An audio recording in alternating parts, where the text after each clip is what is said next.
vaise renovar toda a Ribeira do Lérez nesta parte central, concretamente entre a Ponte dos Tirantes e a Ponte das Correntes, a autoestrada AP9. Vaise acometer primeiro unha labor de renaturalización da Ribeira do Río, é dicir, todo este río que hoxe máis cunha ribeira que é unha canle, un río encaixonado entre muros verticais de formigón.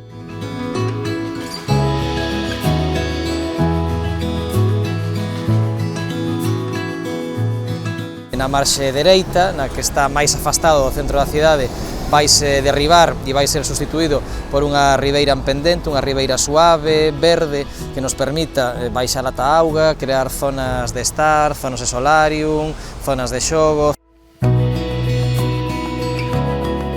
Facer compatible o uso de aparcamento con ese uso de ocio, ese reverdecemento, esa renaturalización do espacio, e tamén a parte traseira do pabillón dos deportes, que é propiedade de Costas, vaise mellorar notablemente.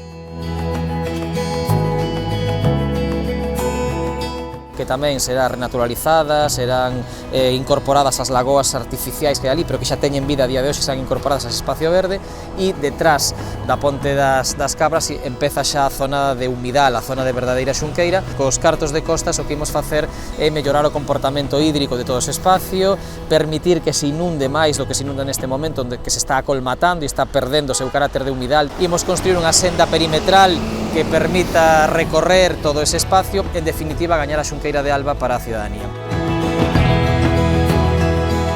Tamén se vai a facer un investimento importante para duplicar, casi triplicar a superficie de playa, triplicar a superficie de alameda que hai neste momento, e tamén facer un pequeno uso compatible de aparcamento nesa zona de praia, nesa zona de ocio dos veciños de Ponte Sampaio.